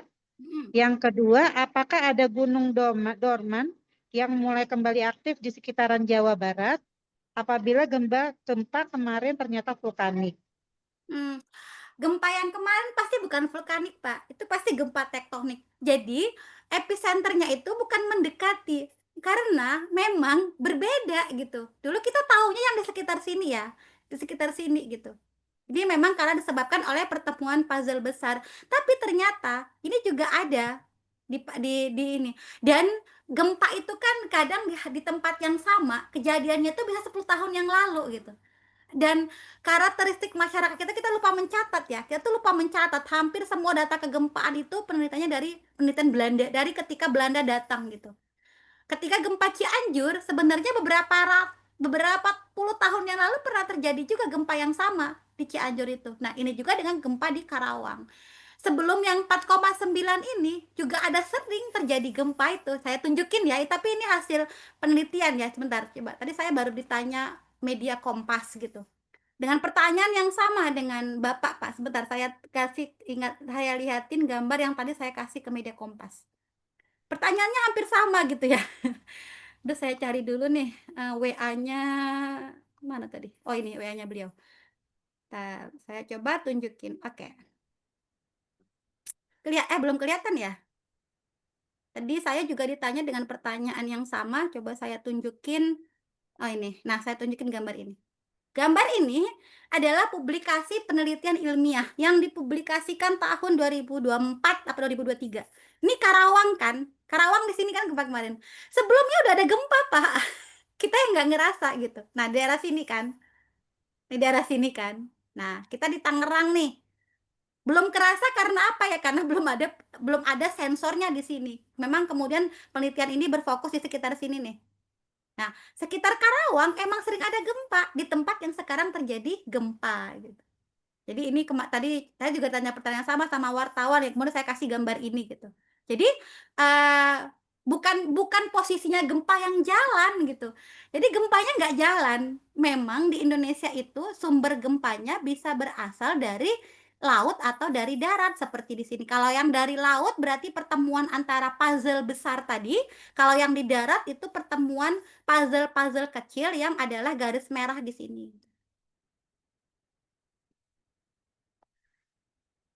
Begitu kurang lebihnya ya. Selama ini ada, kalau dari hasil penelitian gempa yang kemarin ya, tadi saya baru lihat dari BNPB, gempa kemarin kan 4,9. Ada gempa susulan sekitar 13 gempa dengan kekuatan 1,7 paling kecil dan 3 sekian besar. Kita nggak pernah merasakan kan kita cuma merasakan 3 sampai 4 kali, padahal 13 kali gempa gitu. Nah, tapi karakteristik gempa-gempa di sini dari hasil laporan ya memang sekitar 5, 6 gitu. Belum ada yang 7 atau 8. Nah, kalau yang di sekitar laut itu memang ada yang sampai 8 sampai 9 gitu. Itu yang disebut dengan megatrust. Jadi kalau gempanya kita megatrust maka merujuk kepada gempa di laut, nggak ada gempa megatrust di darat gitu ya. Baik, Bu. Tambahan lagi nih, ada yang bertanya dari Bu Emi. Izin tanya Bu Fepti, kalau ingin edukasi pada kelompok ibu rumah tangga, misalnya kelompok kajian, PKK, dan lain-lain, kemana mengakses narasumber yang tepat? Lembaga mana yang punya kewenangan di wilayah edukasi ini? Terima kasih. Ya, ini juga pertanyaan susah dijawab ya, Bu. Biasanya ini teman-teman volunteer, kalau sekitar Kabupaten Tangerang saya juga bersedia sih memberikan datang ke tempat-tempat majelis taklim gitu ya untuk melakukan edukasi gempa. Tapi kalau untuk luar Jabodetabek punya ada BNPB BNPD, Badan Penanggulangan Bencana Daerah gitu. Nah, itu bisa minta tolong mereka menjadi narasumbernya. Tapi kalau memang di sekitar Tangerang gitu ya, Tangerang Selatan, Kota Tangerang gitu. Kalau saya diminta, saya bersedia hadir sih untuk memberikan edukasi kepada masyarakat. Tapi memang belum ada gitu ya, belum ada lembaga resmi yang ditunjuk pemerintah, itu memang belum ada. Tapi biasanya volunteer teman-teman di peneliti, volunteer teman-teman BNPB gitu yang melakukan edukasi kepada masyarakat gitu. Jadi bisa kalau memang di luar Jabodetabek bisa minta tolong Badan Penanggulangan Bencana Daerahnya, Bu. Itu yang bisa kita lakukan edukasi. Tapi kalau di sekitar Tangerang Raya, Kota Tangerang itu banyak. Atau kalau dari Bandung, saya bisa rekomendasi teman-teman yang biasa jadi volunteer ya, melakukan edukasi ini daerah Bandung gitu. Nah, jadi kalau nanti Bu Fepti mau mengajari instruktur, boleh juga ya, misalnya di Prokami mau ngadain instruktur atau relawan gempa, boleh ya Bu Fepti jadi narasumber ya? Sehingga nanti relawan ini mungkin bisa masuk ke PKK, ibu rumah tangga di RT, RW gitu ya. Kalau Bu Feptinya waktunya sibuk, mungkin relawan-relawan ini bisa membantu kali ya Bu?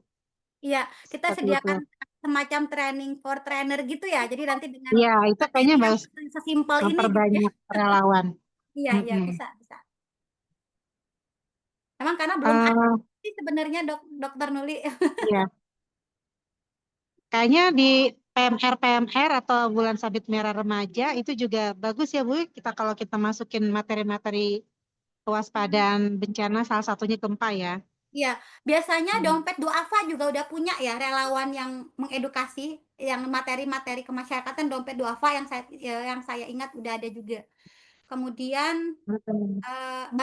saya nggak tahu kalau Easy ya, kayak rasanya beberapa bisa juga ditanya beberapa lembaga zakat gitu ya yang ada di sekitar sana gitu, siapa yang sering melakukan kajian tentang gempa gitu ya.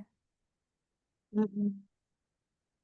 Jadi Bu Fepti mungkin sementara yang saya bisa mungkin bisa berguna buat masyarakat ya. Pertama untuk lingkungan sekolah, baik itu PAUD sampai kuliah gitu ya.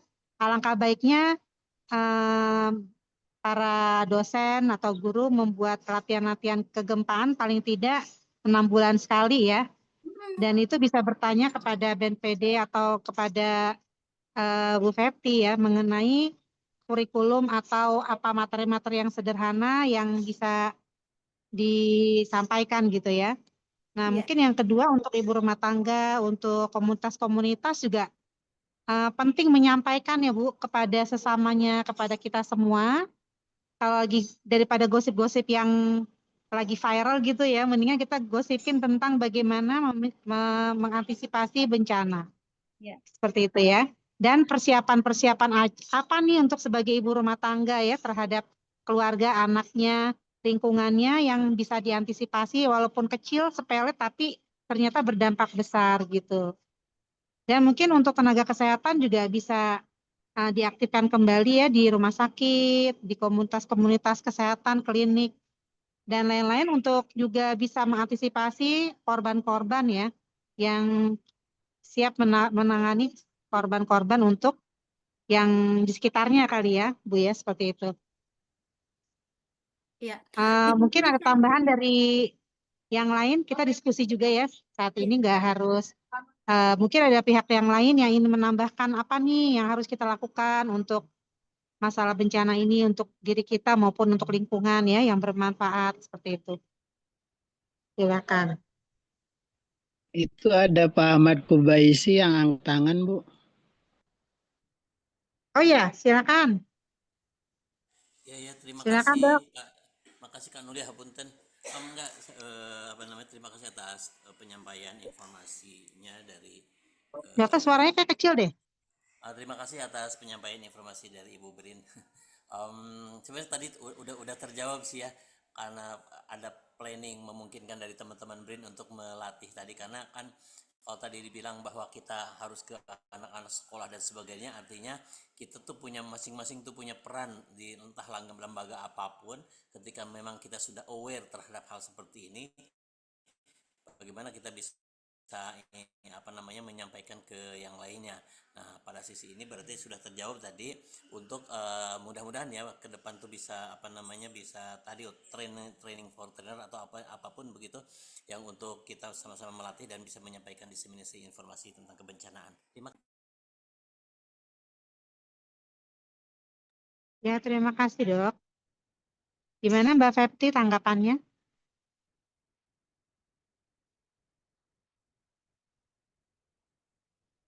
Halo, Bu Fepti. Masih di mute ya. Ya, benar. Apapun peran kita, yang perlu kita lakukan adalah ya tadi ya berkontribusi. Kalau memang kita masih sebagai masyarakat, sebagai individu, maka kita siapkan keluarga kita. Indonesia itu sebenarnya sudah bagus banget ya.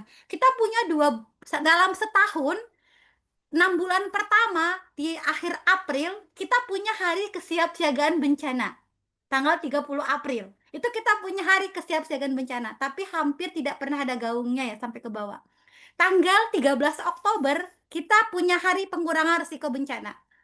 Jadi sebenarnya kalau mau momen per 6 bulan ya di April sama di Oktober gitu ya. Kita harus siap siaga bencana.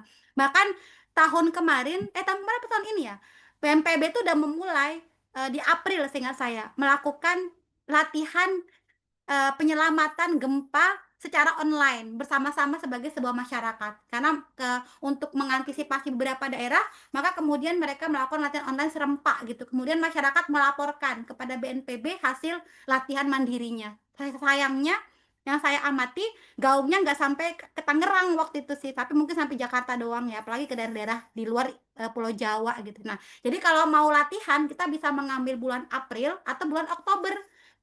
Atau kalau ke sekolah saya biasa sampaikan bisa juga di bulan Juli saat penerimaan sekolah.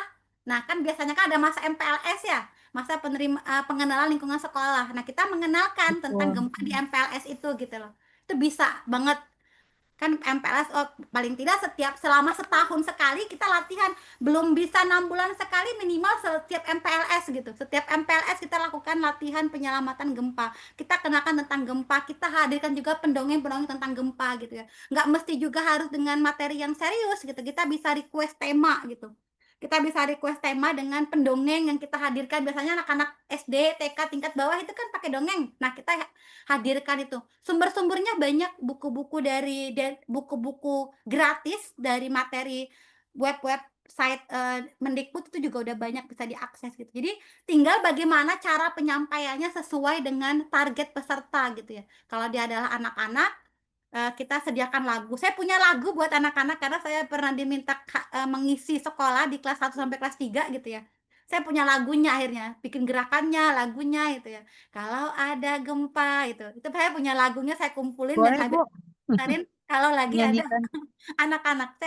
Mungkin saya tunjukin ya lagunya sebentar. Ini saya cari waktu saya diminta mengisi sekolah SD tingkat bawah gitu.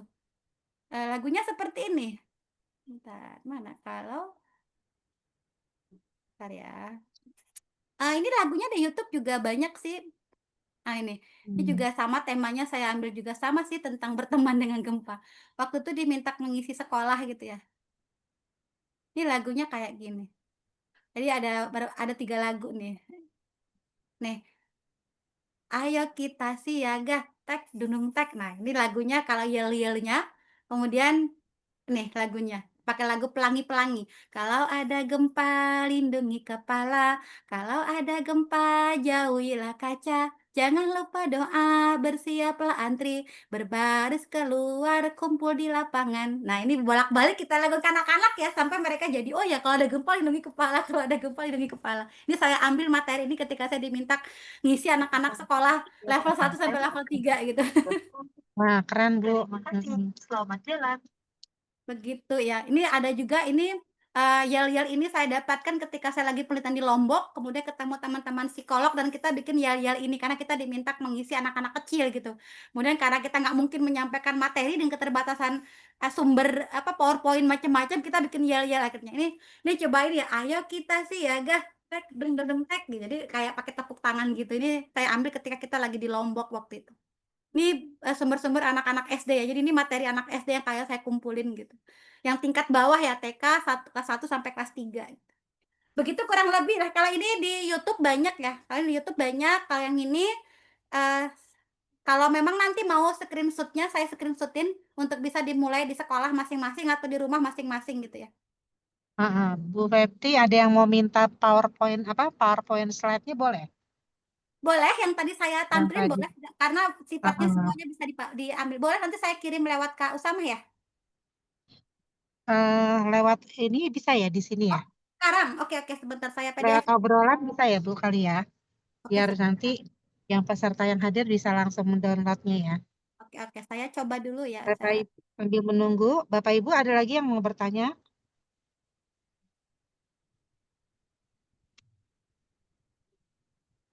Lewat Jangan lupa dokumen-dokumen yang penting-penting ya, kayak ijazah, apalagi tuh kalau dokter mungkin STR, SIP itu juga dibuat di drive dulu mungkin ya, disimpan dengan baik. Kalau perlu dibuat dipakai plastik dulu, dilindungin gitu ya, atau pokoknya dokumen jangan lupa untuk dilindungi dan digitalisasi ya, di-download, disimpan di file.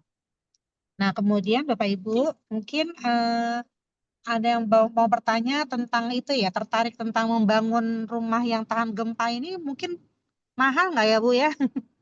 Masalahnya itu tuh, masalahnya di dana nggak sih? Kalau untuk mau buat bangunan tahan gempa, Mbak Fepti pengalaman di Jepang bagaimana tuh? Saya kebetulan baru renovasi rumah gitu ya. Dan kemarin memang kita akhirnya Iya. minta dengan apa namanya kontraktornya bikin. Saya harus nyari dulu nih filenya. Bikin Mm. bikin angkur. Bentar, saya cari dulu filenya. Yang untuk PDF-nya sudah saya kirim di chat.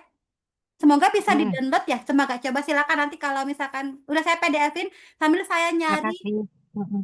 aturan tentang rumah tahan gempa ya. Itu bisa sih memang ternyata harus berkoordinasi sama kontraktor ya. Padahal kita juga akhirnya minta setiap kolom rumah dibikin angkur. Saya lihatin ya apa itu angkur ya. Tunggu dulu, saya cari dulu ini filenya karena tadi saya nggak menyediakan itu. Bentar. Iya.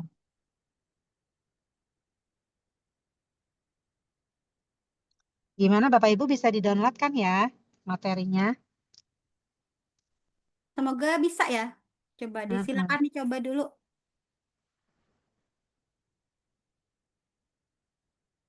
Sambil saya nyari foto dari PUPR tentang rumah tahan gempa. Mm.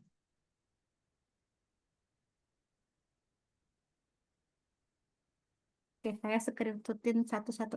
Kalau ada yang punya IG, bisa follow Iya. IG saya. Di situ saya punya highlight tentang gempa ya. Itu gempa Cianjur dulu. Nah, itu saya sudah bikin sebuah tempat yang tentang rumah tahan gempa. Nah, saya screenshotin dulu. Mbak Fepti punya IG-nya boleh ditulis Bu di itu Bu Fepti di obrolan Oke. alamat IG-nya. Mana tuh? Kalau Bapak Ibu ada yang tertarik tentang gempa, ingin menjadi relawan atau menjadi instruktur, boleh hubungi admin pro kami ya. Pelan-pelan yuk kita share ke masyarakat melalui pelatihan-pelatihan kecil ya. Pelatihannya nggak susah kan Bu Fepti ya, paling nggak sampai 2 jam ya Bu. Enggak. Ya tadi kan palingan latihan yang tadi yang paling gampang ya. Paling kalau pelatihan sebagai instruktur, paling cuma 2 jam udah cukup ya Bu ya. Nggak nyampe juga sih dok, 1,5 jam mungkin 1 jam sejam lah ya. nggak nyampe kok dok. 1 jam sudah bisa Benar. ya. Nah, nggak kayak bantuan hidup dasar itu kan butuh seharian ya kalau mau menjadi instruktur. Kalau ini cuma sederhana, yang penting tahu maksudnya ya kan.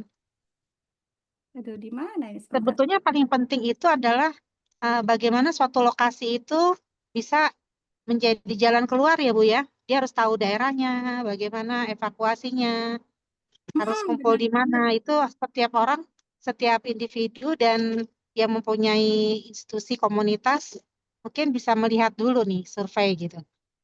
Benar. Menjadi ketua komunitas, misalnya yayasan atau sekolah itu sebaiknya sudah mulai memperhatikan struktur bangunan atau bagaimana mengevakuasi, kumpul di mana, dan lain-lain. Itu yang paling penting juga. Sebentar.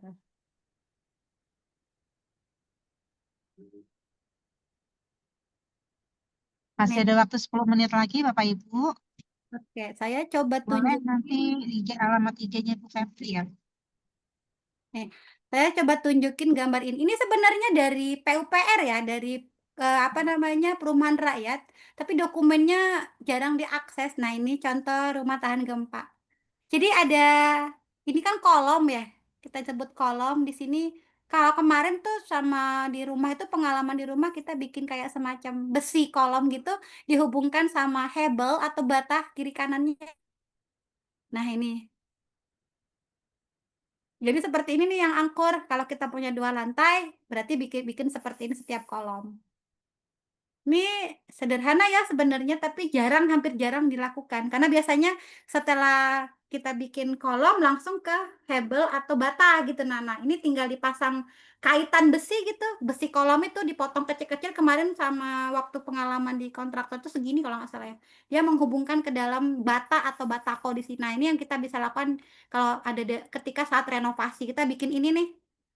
Kalau ini sudah baja ringan, nggak perlu kalau udah baja ringan karena udah cukup ringan ya. Yang penting adalah di kolom-kolom ini nih dibikin kayak semacam angkur ini.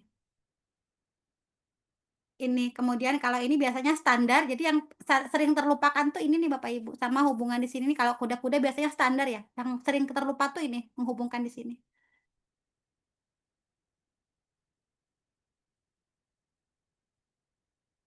Begitu ya kalau untuk ini tahan apa namanya Oh, rumah tahan iya, gempa.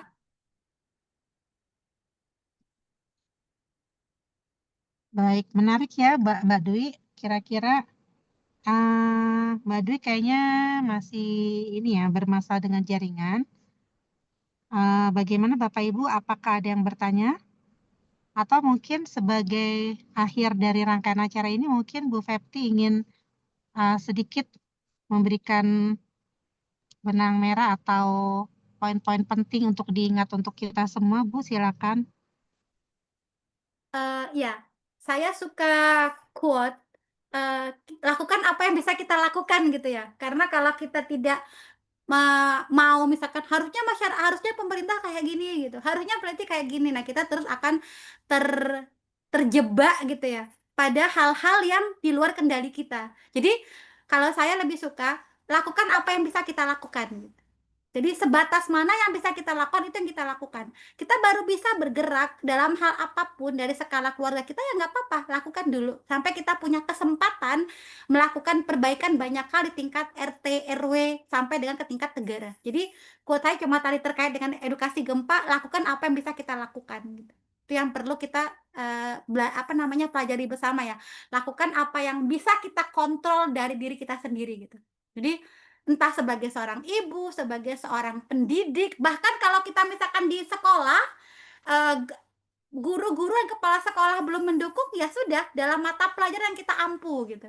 Misalkan kita guru matematika gitu, atau kita guru IPA, kita bisa sebelum memulai pelajaran menyampaikan yel-yel tadi kepada anak-anak gitu. Jadi kalau memang ternyata kita berada dalam sebuah sistem yang belum mendukung apapun hak-hak yang kita lakukan, perbaikan-perbaikan yang kita lakukan, maka lakukan apa yang bisa kita lakukan gitu. Maka biasanya sih pengalaman itu nanti akan membesar sebagai komunal masyarakat gitu ya. Dulu sih kita hanya bergerak di penelitian, kemudian ada kesempatan ngomong ke SD, saya sampaikan ke SD. Sekarang udah lumayan ya, bergeraknya tuh udah lumayan menjadi positif kalau edukasi gempa. Bahkan sekarang kita udah punya BNPB, medsos beberapa lembaga pemerintah juga udah bagus, tinggal kita tadi sih sebagai sebuah negara nih yang belum kita siap, sebagai sebuah negara yang perlu kita belajar bersama. Untuk siap sebagai sebuah negara, maka kita perlu siap sebagai individu. Tadi ketidaksiapan sebagai sebuah negara karena apa? Karena kita sebagai individu belum siap gitu ya.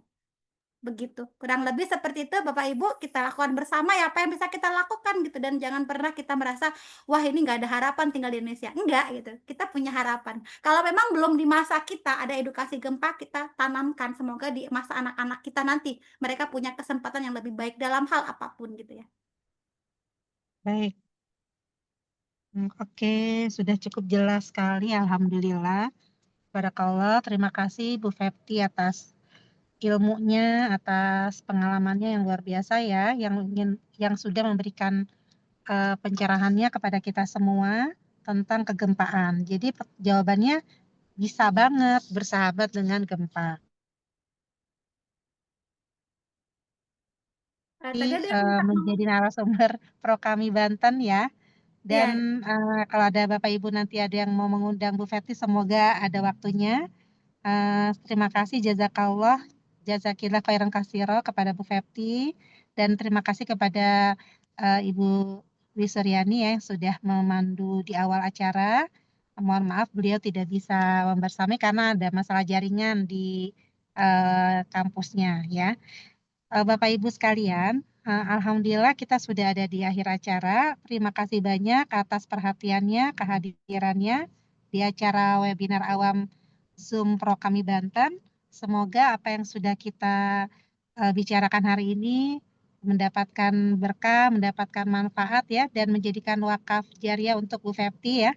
Dan kita yang mendengarkannya bisa mengaplikasikannya apa yang diajarkan oleh Bu Fepti, mendapat manfaatnya, dan kita semua bisa menyampaikan kepada saudara kita, lingkungan kita, dan rekan-rekan kita semua. Saya, Dr. Nuli, terima kasih banyak kepada semuanya yang sudah hadir. Mohon maaf bila kekurangan. Mari kita tutup dengan baca istighfar. Astagfirullahaladzim, hamdalah ya, alhamdulillahirrahmanirrahim. Dan doa penutup majelis. Subhanakallahumma rabbana wa bihamdika asyhadu alla ilaha illa anta astaghfiruka wa atubu ilaik. Terima kasih semuanya, Bu Fepti, ya, Mas Usama, Makasih siapa dok. lagi ya teman-teman yang nggak bisa disebutkan satu persatu. Terima kasih atas kehadirannya. Saya tutup. Assalamualaikum warahmatullahi wabarakatuh. Waalaikumsalam Sampai ketemu warahmatullahi. Terima kasih di acara semuanya. berikutnya tanggal 7 ya, tanggal 7 September. Oke, makasih Bu Fepti. Sama-sama Pamit dok. ya Makasih banyak dok. semuanya. Assalamualaikum warahmatullahi wabarakatuh. Salam.